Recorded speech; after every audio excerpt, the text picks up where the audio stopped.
Welcome to Premium Cashflow Real Estate Investing Podcast with Sakar Cowley. During this program, you will hear guest experts sharing their experiences, best practices, and market insights. We discuss investing in multifamily apartment complexes and how a busy professional can passively invest hassle-free in various opportunities. Your host, Sakar Cowley, owns millions of dollars of assets and has done thousands of value-add projects over 20 years now. So listen in for insights. Here's your host, Sakar Cowley.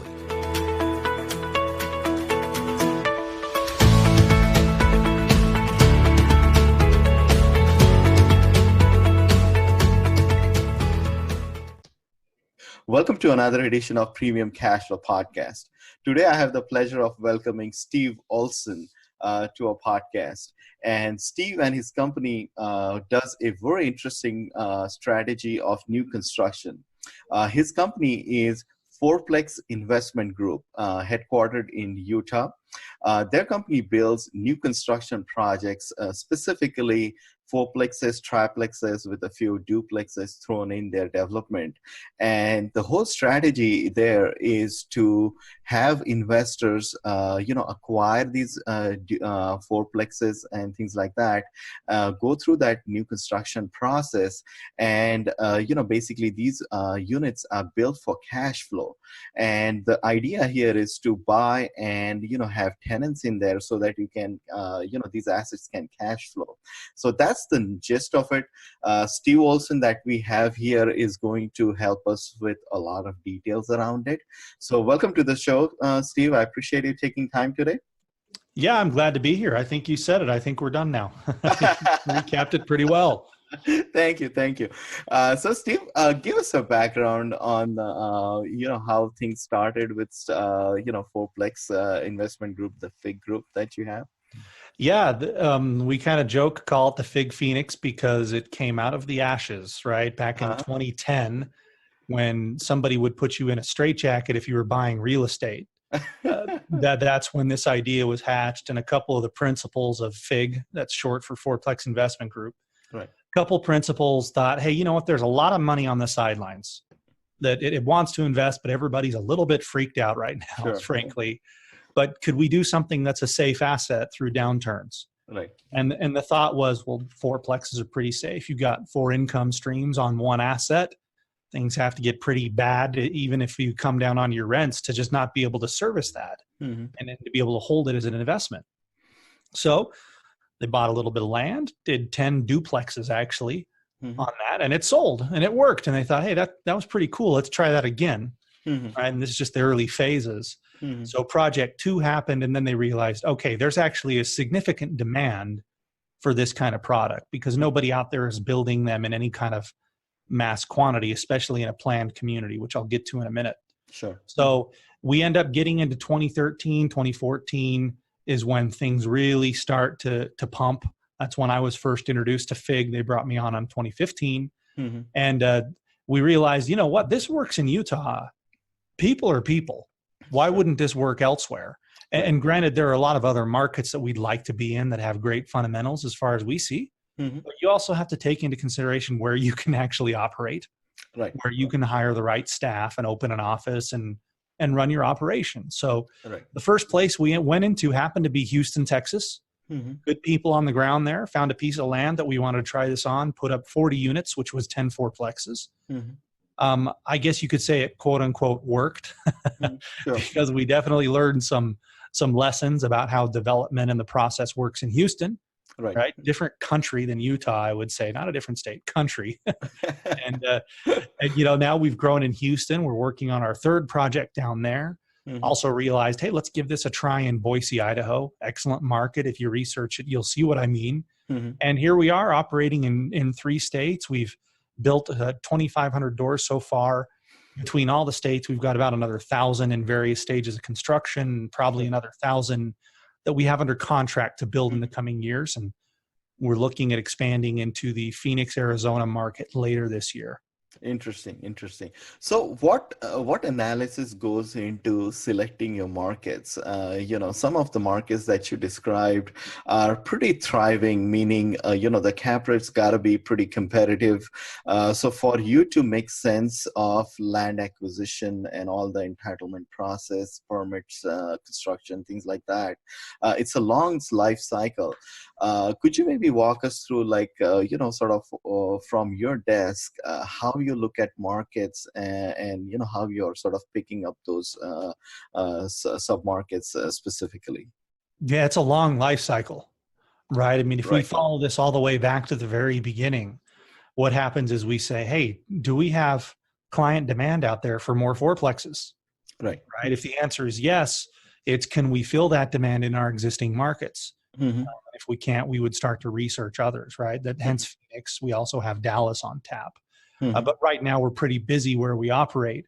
So Mm-hmm. our land development team that's in charge of finding new land opportunities, right? Going out there, beating the bushes, talking to the farmers, talking to the land sellers, is going to go out there and they're looking for a certain density per acre, right? Mm-hmm. They're looking for a few other qualifications. Will the city let us build a townhouse fourplex style product Sure. Mm-hmm. on that land? And if that looks like, hey, that's a possibility, then on the sales side, we're going to get asked to research it, right? What are rents like? Mm-hmm. Are there competing apartment complexes in the area? Or are there others planned, right? Do we have to worry about a big saturation of competing inventory Sure. when Mm-hmm. we're going to be coming online? Right. Is it a diverse job market? Do people make enough money? Do we feel good that long term there will be renters for these fourplexes? Ultimately, that's what you could distill it down to, right? Right. That's what we're looking for. So we'll give kind of a preliminary, yeah, this will work. Mm-hmm. We'll do a very preliminary pro forma based on our property tax research. We'll get with our HOA people and we'll project what this is going to look like. And typically on brand new construction, what we're shooting for is a cap rate of about 7%, right? Which you can do much better than that on Class C stuff in the Midwest. Right. You can do much worse than that on Class C in, say, San Jose, California, or Washington, D.C., right? Right. So it's that cap rate thing is relative to our investors. That's what they're looking for. Mm-hmm. And then we begin the long process of going through putting the land under contract and going through the entitlements, submitting concept plans from our engineers, Mm-hmm. getting initial positive recommendations from the city council, right? Mm-hmm. And that is a whole new can of worms. That really depends on the city and the county that you're in. But, from the time we first hear about a piece of land to going through development and marketing it to our clients, Mm-hmm. to closing on it, Mm-hmm. a client could probably expect a life cycle of 18 months, maybe a little longer. Because when we contact them and say, hey, this is coming online in Utah, we're usually doing that 6 months before we even close on the dirt. Exactly. Mm-hmm. Yeah. Mm-hmm. And they're going to put down a refundable deposit to hold their spot. And then we close on the dirt. Now we're going to begin construction. So that's about what the life cycle is. And you can generally plan on stabilization within 60 to 90 days if you come online in the good season. It's going to be longer if you come online in, say, January, right? Mm-hmm. Probably Sure. where you are or back east, Right. it's harder to rent in January. Nobody wants to. Absolutely. And Mm-hmm. we have the same problem. I mean, you will rent units, but it just doesn't happen as quickly. I see. That's why I say that life cycle from when I first hear about it Mm-hmm. to when a client is collecting rent, that might be 2.5, 3 years. Very well said. Very well said. And that's very true. So Steve, there is a lot to unpack just based on what you just said there, right? So talking about various jurisdictions, various states, and you said Texas is a separate country of its own. Mm-hmm. They would agree. So there's a lot of local knowledge that goes into it as to what's possible, what's not possible. Land in general is such a sort of a unorganized sector. I would say that sometimes, the zoning is not that, clearly defined. So there is a lot that goes into of a local knowledge that, hey, what someone knows, like as you rightfully said, like what local farmers know down there, or what Mm-hmm. are the active Mm-hmm. people down there. How do you manage these relations? Because it sounds like human intelligence plays a long role into all these things. Would you agree? Oh, absolutely. Absolutely. For example, the very first project we did in Idaho was in a city called Meridian. Mm-hmm. And we had how we thought this was going to go. But really, city to city, how people choose to interpret certain laws and regulations can change. And I tell you, we had a heck of a time getting building permits in Meridian. Mm-hmm. And it's just not talking to the right person, not going through the right process, Mm-hmm. because there's what they say, and then there's reality, right, of what gets Absolutely. done. Yeah. Absolutely. And it just gets so unorganized, because there would be some, regulations that are passed or that are coming down the pipe that Right. the locals know that for sure they are going to affect you, but they are not in the law books or not in the news yet. And I'm by the way, I'm speaking that from experience, I because can tell you are. I can tell. Yeah. because I invested in such lands where, we had to walk away from a deposit, because Yeah. something came along that when we discovered that, hey, there was a coal mine area that was being mined, and there was a regulation, sure enough, that was going to come through, that was going to almost not let our project go through, and we basically walked away. We said, in the greater interest of things. But knowing your strategy, I think it's pretty important that how a local knowledge can play into these things, right? Oh, um, yeah, for sure. I see. So but basically jobs and things like that are also a big driver in terms of where you select these projects. Would you agree? Oh, absolutely. If tenants don't have jobs, what's the point of any of this? Right, right. Right. And given your long life cycle of these things, Steve, uh, how do you sort of, does proximity to of your prospective tenants to go to jobs, job centers and things like that, do you tend to be in that sort of a 50-mile radius from a core central business district, or like a suburban areas and things like that? What does that demographic look like in terms of where exactly your projects are? Are they sort of in the outskirts of the city and things like that? That's a good question. And this, you're going to like this answer living where you do, because I know in Maryland, DC area, it's not uncommon to be in the car for hours a day getting to work, and out west here in Los Angeles, San Francisco, same thing. Same thing, right? Yeah. Here in Utah, actually, we're pretty close. We're still able to put properties in with what you would define close proximity. Somebody here might think, oh, I'm 20 miles from work. I don't want to be that far from work. Right, right, Which, right. as the growth happens and things, you're going to be lucky to be 20 miles, right? I see. Other times we're within 5 miles of some of these major employment centers that you might see. Awesome. Same situation in Idaho, right? I mean, Mhm. Boise, Idaho is not a huge metropolitan area. I Mhm. think they're just shy of 1 million people in Mhm. that metro. So Mhm. if you live in the Bay Area of San Francisco and you're used to being in the car 2, 3, 4 hours a day, it Sure, would be an absolute dream to you to live sure, in our Boise projects and drive for 15 minutes to work. sure. Houston could be a little different. I mean, Houston's a big, sprawling metro, Absolutely. right? Mhm. Almost 7 million people in that metro.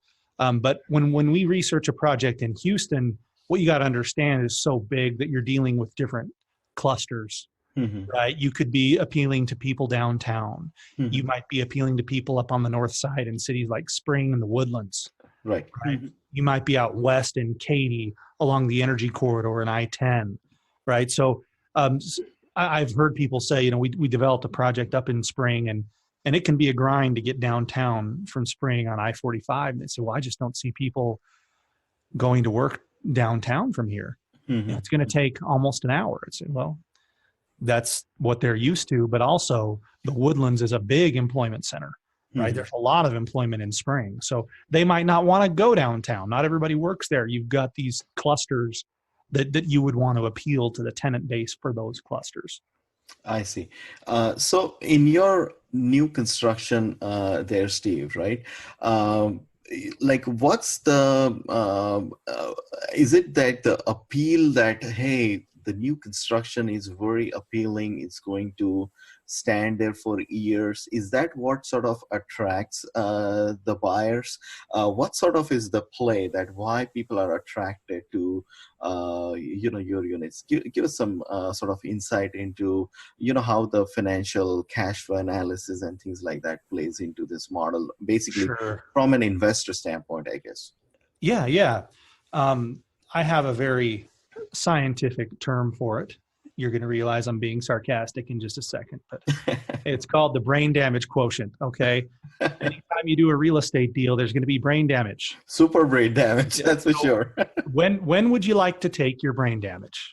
Right. Okay. That's what it comes down to. Right. On older units, you have some upfront, then an increasing amount over time. On new construction, you're paying your brain damage fee almost totally upfront. Sure. Right. And so you have to understand that. And so that's a big reason people come to this model is they say, look, I'm not the guy that can go source distressed houses or distressed buildings. Sure. I don't know how to do it. I don't want to do it, right? For whatever reason. But I want to put my money into real estate. Right? So new construction is an excellent option in that case. Another reason is, and we're hearing this all over the country, that cap rates are compressed. Sure. It's really hard to find good deals right now. Right. That means everything that's already built is priced very high compared to history. But we know that the economy is good, that we need more units. What's your solution there? Is you just build units. That's what you have to do. Right. So when you can't get a good price on existing inventory, you build units. And a big thing that attracts our clients is what we call the cap rate spread. So you can analyze a market. We'll pick on Utah here, right? I'm a licensed agent. If you come to me and say, Steve, find me a fourplex in Utah, I'm going to go out on the MLS and I'm going to look around. I'm going to find fourplexes that show up at about a 4 or 5% cap rate. Right? If it shows up higher than that, I know there's a catch. It's in a bad area. There's a bunch of deferred maintenance. Sure. By the time I deal with those problems, I really do have a 4 or 5% cap rate. Right. And so people look at that and they say, okay, I could go get a FIG deal. That's 6.5%, 7% cap rate. Yeah, I gotta wait. I'm gonna pay my brain damage up front. But when this thing is done, I'm in at a higher cap rate on brand new units. And oftentimes they come to the conclusion that even if I went and bought distressed units, by the time I move out deadbeat tenants, I come in, I do repairs, I release the thing, I could have had a brand new unit with FIG anyway. Right. That's the reason that people come to us. Does that make sense? It absolutely does there, Steve, because having bought hundreds of properties myself, distressed, and done thousands of renovations through our row houses and townhouses and various single family houses, I can attest to it, is that, by the time you're renovating and throwing all the old stuff out, you're basically, shy of a brand new construction. So why not? What you signed up for, right?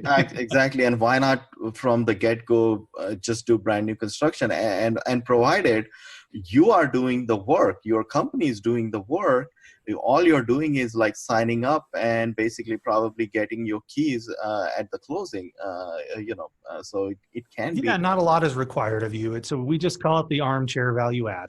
Right? Absolutely. And as you said rightfully earlier, is that, the brain damage is upfront, but you're not going through all the hassles that come with sourcing properties, renovations, property management, things like that. There's a lot to. That's hard too. The sourcing of the properties is very hard. That's probably the main bottleneck right now, wouldn't you say? Absolutely. It's very competitive. I think things are getting bid up, which, sometimes some of these prices don't even make sense. So one concern I had, Steve, that you have a long life cycle of these projects, right?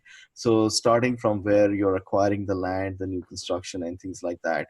And as we experienced in 08, 09, the economy shifts pretty rapidly, and, we kind of go into a downturn pretty quickly.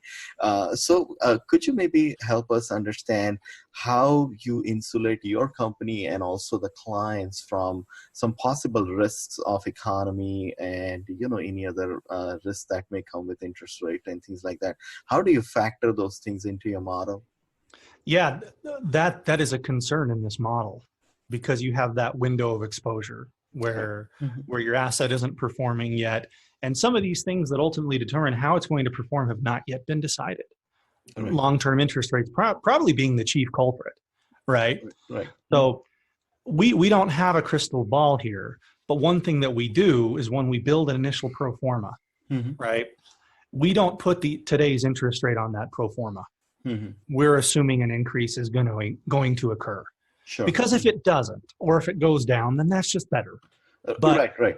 If we assume it's going to occur, then that's going to absorb some of that uncertainty. So we'll actually go to our long-term preferred lender and we'll say, hey, in 18 months from now, when you're going to be having conversations with investors, right, about locking a rate and doing a refinance, right, what rate can you tell me today that's going to make you sleep at night between now and then, right? And they're looking at these Fed discussions and what's happening in the economy. And granted, they don't have a perfect answer there. But I'm not giving you, for example, 5% is about what a 30-year fixed refi on a fourplex is going for right now. Right now, our pro formas for the stuff coming up in a year or more is showing at least 5.5. The rhetoric makes me think it's not going to go that high, but I'm not going to assume that. Let's just say it goes higher, right? So that's one way to look at this. I think another way to look at this too is, are you in a product that nothing can ever be totally insulated, but that is going to hold up in a downturn? Right. And I kind of think that that's B-class stuff, right? Where I don't think anybody builds brand new and it's just C-class all of a sudden. Right. Those projects don't pencil out to, build a piece. And that's why, builders do this much of A-class product because they have to. Projects, the acquisition, the permits, all the other, holding costs and things like that. By the time you add up these projects, you cannot do I would be surprised even a B-class product would barely be profitable for a builder to build like that, Yeah, when we build them in quantity like we do. Exactly, unless you have a massive scale, And keep in mind, because the clients get front-end construction financing, right? That's a lot less risk to the builder and that savings gets passed on. If we were to build these and stabilize them and sell them, oh my there's God, no way we'd sell them at a 7 cap. I know, right? I know. This would be an entire, like Warren Buffett said, risk comes at a price. It's just, it's very interesting, Steve, that your model, I'm from India back home. I have a lot of family does new construction, and that's the model that they do when they build apartments, is that a project kicks off, you have construction financing from buyers and things like that. So their guarantee of funds from end buyers plays a huge sort of an insulating factor into these projects, because as you rightfully said, that if you were to build all these projects just on your own footing, it's a very massive undertaking, and the amount of long life cycle that's involved, it does, it can be very scary in case of a market downturn and things like that. That's when you take on some risk, right?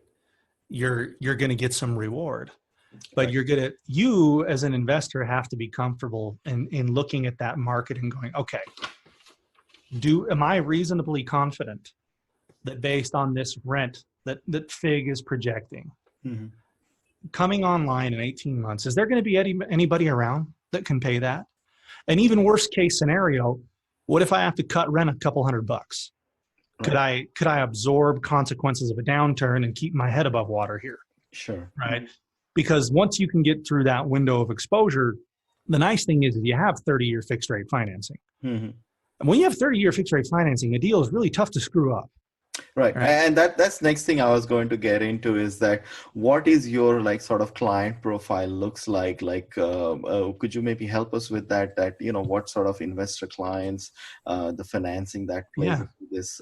Could you maybe help us understand those elements? They're busy professionals, right? They come into this and they want to be relatively hands-off, but they also want to be informed. They don't want to feel like they mailed their money off and they're never going to hear anything. So they want communication. They want to know what's happening with construction, what's happening with lease up, right? But they don't want to interview tenants or pull credit or get bids on lumber, right? All that stuff that comes with this.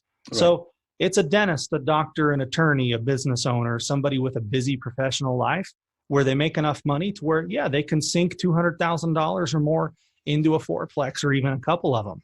And they want to do that, and they want to have it be kind of a set it and forget it investment. Direct ownership of real estate can never be totally passive. Right? Absolutely. Even if you've got a property manager, especially new construction on the front end. But to the extent that it can be passive and hands off, this is it, right? I see. They come in, they want us to do our thing. They want us to update them, and they want us to pick up the phone when they have questions. That's the type of client that comes to us. Awesome. And one other thing I would like to add there is that built to rent model, there are not that many people who are doing it. There are very, very few builders who, go with that philosophy there. So with that, Steve, help us understand that, you have this long life cycle of these projects, right? How does your client intake process work? Like first time when someone calls your company saying, hey, I'm interested, walk us through how do you sort of educate your client and then help them understand that, okay, what we do, and then walk us through that progression, please. Sure. It's relatively simple. I mean, we're going to have a few conversations, but they'll reach out via our website or they'll give us a call and they'll say, hey, I'm thinking about investing in some fourplexes. I heard about you guys, right? Sure. What are you up to? And we'll say, well, great. Let's talk a little bit about what we do and how our business model works, because it is unique compared to most other real estate opportunities out there. Sure. I don't claim it's the best. I don't claim everybody has their thing, right? I think it's very good. I buy them personally, but we just want to educate the client, eyes wide open. Here's the process you're going to go through. Here's the steps. Here's when deposits would be due. Here's how the financing works. Here's how your interior finishes work and the lease up and the property management, right? We're going to educate them through that, and they're going to say, okay, I get it. Or they're going to say, I need to think about that for a little while, right? Typically, once they get that, and depending on their timing, they're going to reach out and say, hey, what do you have available in this project over here in Magna, Utah, or Cypress, Texas? Right? And we'll say, well, we've got these. Tell me about your time frame. That becomes especially important if there's a 1031 exchange involved. Sure. We really need to understand time frames. Those are delicate with new construction. So we'll walk them through that. And depending if they're really ready or not, they're going to say, great, I want to reserve that unit. And we'll get them in touch with our lender for their financing pre-approval and title for their deposits. And then they're off and running. Then they hurry up and wait. Okay. Right. And then typically when we record the plat, they're going to owe a 10% deposit. Right. That'll be the next stage. And that's a number of months after they make first contact usually. And then a few months after that, they're going to close on the loan. And we're in touch with them all along, and they call with questions. We send out updates, and same thing happens after construction closes, right? They're going to get updates. We do drone footage. It's kind of cool to see the progress of, hey, this was just a bunch of bushes. Now it's bulldozers. Now it's concrete pads. Now there's sticks coming out of the ground, and they get to see that unfold. Right. We'll send them pictures as the unit gets a little bit further along, because we walk every job site every month. I see. And just update them through. And then once they're done, they complete that refi, the lease up starts. And then once those leases start dropping in, the management team is sending you rent. That's usually when the light bulb goes on. They go, oh, that took a while. I was wondering if I was crazy. Okay. My wife was saying a few things to me, right? Yeah. Oh yeah, for sure. And they do. Okay. And so, now they're getting rent checks. They realize they own a real asset. That was pretty easy. It's got a 1-year builder warranty. So the tenants are in there flushing toilets, turning on sinks, all the kinks that need to be worked out in new construction get worked out while you're under warranty. The management just handles that directly because they're here in our same office with the builder. But yeah, that's the intake and a rough overview on the process. Did that answer your question? It does. It does. And Okay. a couple of small, quick questions there, Steve. During initial launch of a project, are you waiting for, do you sweeten the deals for newer clients so that you have enough sort of guarantees on the lots so that you can kick off the projects, and then as any typical new construction projects go through, is that, hey, you might escalate some prices for 3%, 5%, things like that. Does that typical model happens in your projects as well? We do have our best pricing in the first phase. Okay. Right. So those that have been waiting, those that want to take action and help us kind of kick that off, they get rewarded. They get a better base price on their units. Yeah. Sure. And I think you also alluded to is that your model is a full coverage model where you have property management in place to handle any repairs, things like that. So all people have to do is purchase the units, the leasing, the management, accounting, everything is handled by in-house property management company. Is that correct, Steve? Yeah, that's correct. Yeah, the same principles of the management company or principles of FIG. We use AppFolio software. Right? So they'll get emailed statements every month, any repairs that were handled. And in that first year, if there are repairs that are warranty related, they just get zeroed out, right? Sure. Because they're covered by the builder and they just handle that. And all the payments are made via ACH. You get statements and year-end statement for your accountant. You probably won't even know who your tenants' names are. They definitely won't know who you are. Okay. Right. Because the management team is the front line on that, and they handle it. Yeah. Sure.